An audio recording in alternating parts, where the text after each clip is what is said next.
Cycle चलाओ जी भर के, जियो जी भर के। G mart cycle paradise, Hero cycles के ऑथोराइज डीलर, 66 फव्वारा चौक, उज्जैन।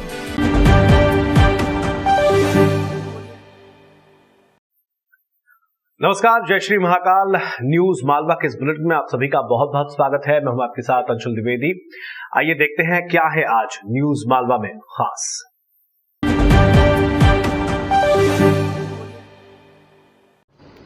कोरोना संक्रमण से जुड़ी एक अहम खबर हमारे पड़ोसी जिले शाजापुर से भी आई है। शाजापुर में बुधवार 7 अप्रैल की रात 8 बजे से 10 अप्रैल की सुबह 6 बजे तक के लिए लॉकडाउन लगा दिया गया है। इस बात की पूरी संभावना है कि शाजापुर में लॉकडाउन की अवधि आगे बढ़ाई जा सकती है। बुधवार को ही मुख्यमंत्री शिवराज सिंह चौहान ने प्रदेश के उन 13 शहरों की समीक्षा की है जहां फिलहाल संडे का लॉकडाउन लगाया जा रहा है। मुख्यमंत्री ने इन शहरों में सप्ताह में 2 दिन यानी रविवार के साथ ही शनिवार को भी लॉकडाउन लगाने की मंजूरी दे दी है। हालांकि इस पर अंतिम फैसला जिला स्तरीय आपदा प्रबंधन समितियां ही करेंगी। जिस तेजी से उज्जैन में कोरोना संक्रमण के मरीज सामने आए हैं, आप ये तय मानकर चलिए कि हमारे शहर उज्जैन में भी सप्ताह में 2 दिन लॉकडाउन लगाने का फैसला जल्द लागू हो सकता है। राज्य सरकार के आंकड़े बता रहे हैं कि उज्जैन में इस वक्त पॉजिटिविटी रेट 9% के आसपास बना हुआ है।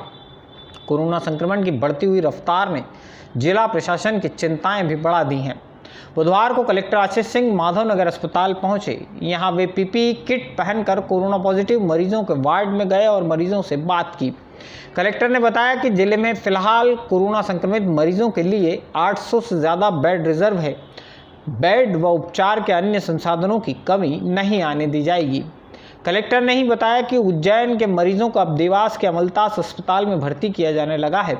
इसके अलावा राजेंद्र सूरी संस्थान को भी टेक ओवर किया गया है, जिनमें हल्के लक्षणों वाले मरीजों को भर्ती रखा जाएगा। आज मेरे द्वारा माधवनगर अस्पताल जो कोरोना अस्पताल है उसका निरीक्षण किया गया है और जैसा कि आप सभी लोगों को पता है कि कोरोना के संक्रमण की दर बहुत तेजी से बढ़ रही है, लेकिन हम लोग अपने जो ऑक्सीजन बेड्स की संख्या है वो भी उतनी तेजी से ही बढ़ाने की कोशिश कर रहे हैं। आज हमारे पास में 800 से अधिक ऑक्सीजन बेड्स हैं और कल हमने अमलतास में भी अपने पेशेंट जो है वो भर्ती कराना चालू कर दिए हैं। आज माधवनगर में जो मेरे द्वारा विजिट करी गई है उसमें भी ये पाया गया कि यहाँ पे जो कैपेसिटी है वो लगभग पूरी भरी हुई है, लेकिन कम से कम 20 से 25 ऐसे पेशेंट्स हैं जिनको हम लोग आज ही रेफर भी कर सकते हैं। कुछ लोग ऐसे हैं जो भी घर जाने लायक स्थिति में हैं क्योंकि उनको 3-4 दिन से न तो फीवर है न तो ऑक्सीजन की आवश्यकता है। राजेंद्र सूरी संस्थान भी हम लोगों के द्वारा लिया जा रहा है जिसमें हमेशा डॉक्टर वहाँ पर रहेंगे, तो कुछ ऐसे पेशेंट जिनको ऑक्सीजन की आवश्यकता नहीं है उनको वहाँ पर भी शिफ्ट करा सकते हैं।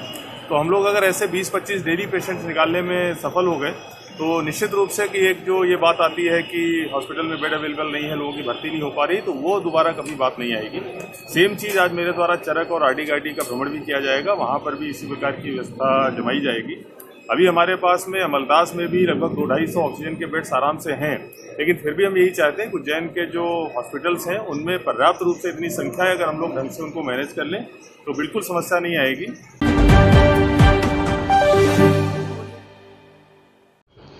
कलेक्टर आशीष सिंह भले ही दावा करें कि अस्पतालों में बेड की कमी नहीं आने दी जाएगी, लेकिन वास्तविकता यह है कि अस्पतालों से मरीजों को निगेटिव होने से पहले ही भगाया जा रहा है।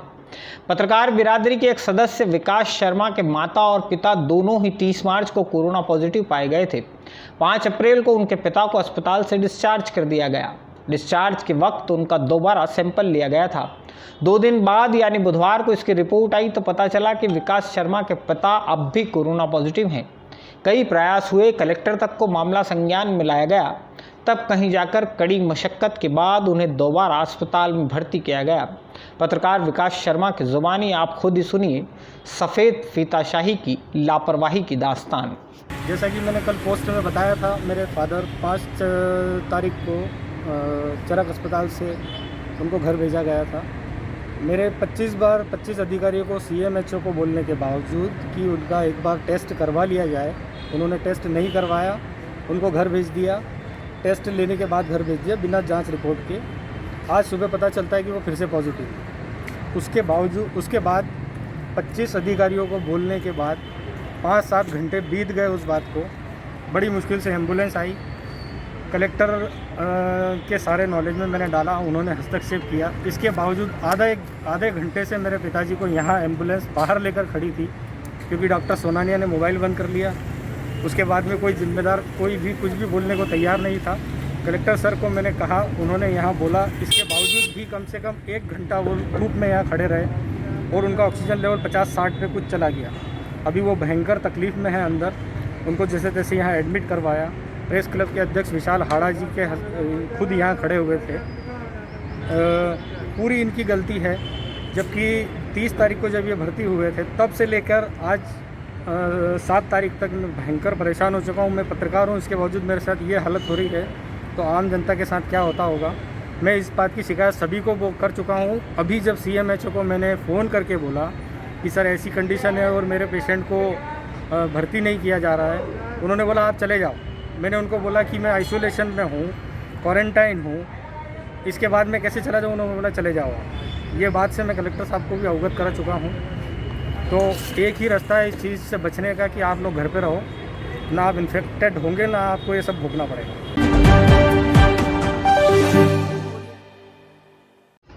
हमें कोरोना नहीं होगा, हमारी इम्यूनिटी मजबूत है, कोरोना एक भ्रम है। यदि आप भी ऐसा ही कुछ मानते हैं तो अब भी वक्त है, संभल जाइए। एक ही दिन में कोरोना संक्रमण के 123 केस इससे पहले कभी उज्जैन में सामने नहीं आए। अकेले उज्जैन शहर में ही 24 घंटे में नए कोरोना केस की संख्या 100 के पार सामने आना बताता है हालात बहुत ख़राब हो चले हैं। दोस्तों, उज्जैन जिले में कोरोना संक्रमण के एक्टिव केस की संख्या 976 पर जा पहुंची है और शायद आप जिस वक्त यह खबर देख रहे होंगे एक्टिव केस का आंकड़ा 1000 की संख्या को पार कर चुका होगा।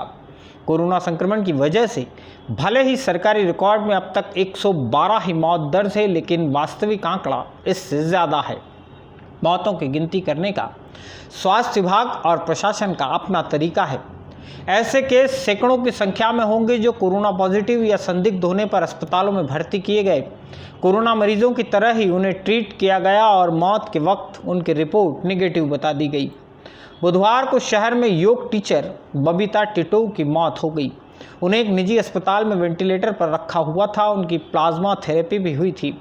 बबीता टिटो के पति साइंस कॉलेज में बॉटनी के प्रोफेसर अनुराग टिटो की भी गत रविवार को मौत हो चुकी है। महज 8 दिन के भीतर ही कोरोना संक्रमण ने इस दंपत्ति को मौत के आगोश में पहुंचा दिया। बबीता टिटो योग की टीचर थी। रोज़ाना व्यायाम, योग उनकी ज़िंदगी का अहम हिस्सा था, लेकिन कोरोना की ताकत से उनका शरीर लड़ नहीं सका। बुधवार की सुबह आरडी गार्डी मेडिकल कॉलेज में 2, तेजनकर व माधवनगर अस्पताल में एक मरीज के मौत होने की जानकारी सामने आई है। पता नहीं इन 4 में से किस मौत को प्रशासन कोरोना से मरने वालों की सूची में शामिल करेगा।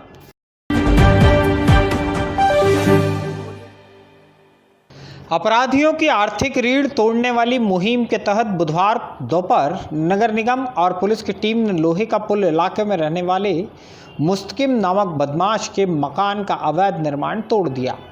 मुस्तकिम के खिलाफ महाकाल थाने में 17 अपराध दर्ज हैं, जिनमें से 12 तो पशु क्रूरता निवारण अधिनियम के ही हैं।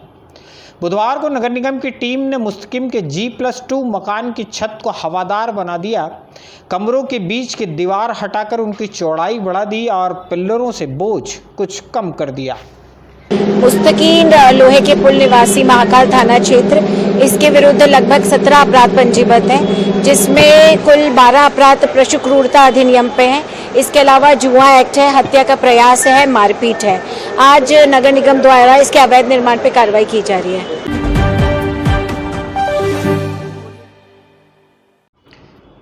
नीलगंगा थाना क्षेत्र के गांधीनगर इलाके में रहने वाले 28 साल के युवक रविंद्र पिता रामेश्वर नागोरिया ने अपने घर में फांसी लगाकर आत्महत्या कर ली है। रविंद्र पुताई का काम किया करता था। रात करीब 12:30 बजे वह अपने घर पहुंचा और अपने कमरे में सोने चला गया। सुबह उसकी बहन चित्रा उसके कमरे में पहुंची तो उसने रविंद्र का शव फांसी के फंदे पर लटका हुआ देखा। रविंद्र ने आत्महत्या किन वजहों से की है, फिलहाल ये साफ नहीं हो सका है।